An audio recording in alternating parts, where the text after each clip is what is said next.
Hey guys, today we are breaking down the Sicilian Dragon Yugoslav Attack Variation, one of the sharpest and most dangerous opening systems in chess. Quick honesty note before we start. This is a theoretical model line from a Lichess study, so this is not a real tournament game between two named players, but the ideas are absolutely real, and if you want to understand Sicilian Dragon opening theory, this is one of the key positions you need to know. White begins with pawn to e4. Black responds with pawn to c5. This is the Sicilian defense. From the very first move, black avoids symmetry and creates an unbalanced fight. White develops the knight to f3. Black plays d6. A very standard setup. Black supports the center and keeps the position flexible. Now white strikes with pawn to d4. Black captures on d4, and white recaptures with the knight. This is classic open Sicilian play. White gets active piece development, and black aims for dynamic counterplay. Black now develops the knight to f6, attacking the e4 pawn. White defends calmly with knight to c3, and now comes the move that defines the whole opening. Black plays pawn to g6. This is the dragon variation. That pawn move may look quiet, but it changes everything. Black is preparing to fianchetto the dark-squared bishop to g7, where it becomes the signature piece of the dragon, controlling the long diagonal and putting constant pressure on white's position. White responds with bishop to e3. This is a very important move. White is choosing the Yugoslav attack, the most aggressive and most theoretical way to challenge the Sicilian dragon. Black develops the bishop to g7. Now the dragon bishop is alive. White plays pawn to f3.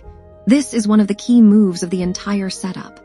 It protects the e4 pawn, supports a strong center, and prepares the kingside expansion with g4 and h4. It also tells us something very important about white's plan.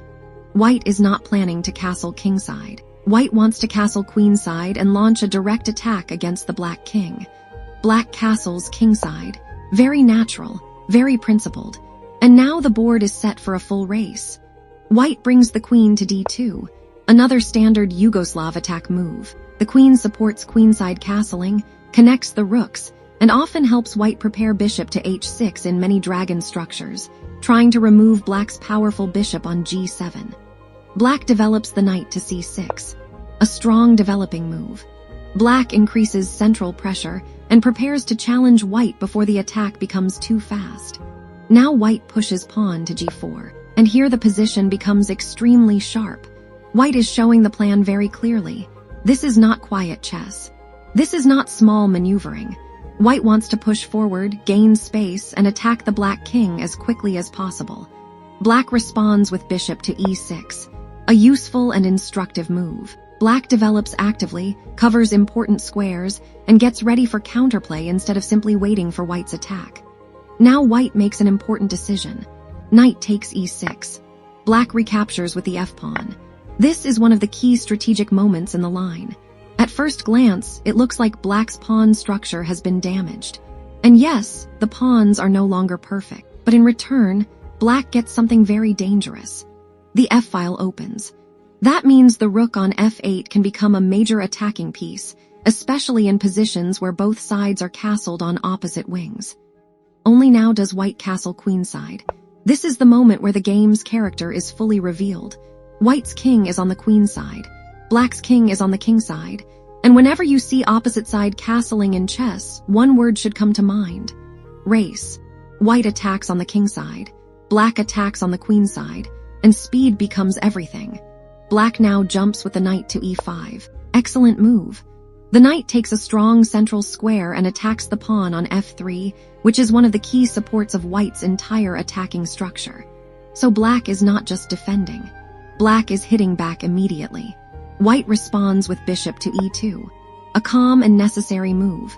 The bishop helps reinforce the kingside structure and supports the defense of the f3 pawn. Black now plays queen to c8. This is a very typical dragon idea. The queen shifts toward the queenside and starts looking in the direction of white's king. Black wants pressure, coordination, and counterplay before white's pawn storm breaks through. White continues with h4. And now the attacking plan is completely clear. White wants to keep pushing on the king side. White wants more space. White wants to open lines.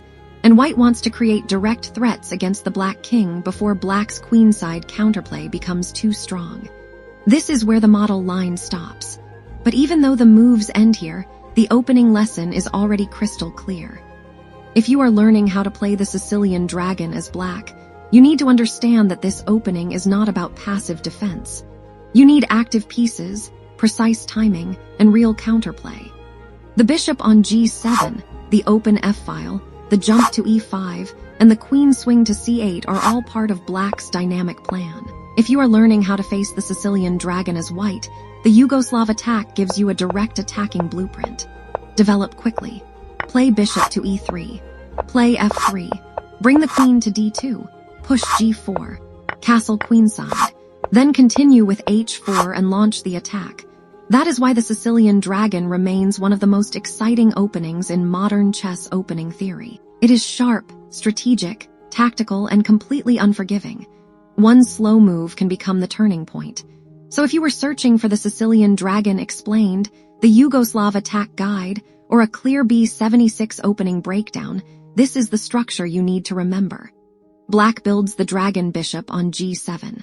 White builds the kingside pawn storm. Black opens the f-file and creates queenside pressure. And both sides race toward the enemy king. That is the beauty of the Sicilian Dragon. Thanks for watching.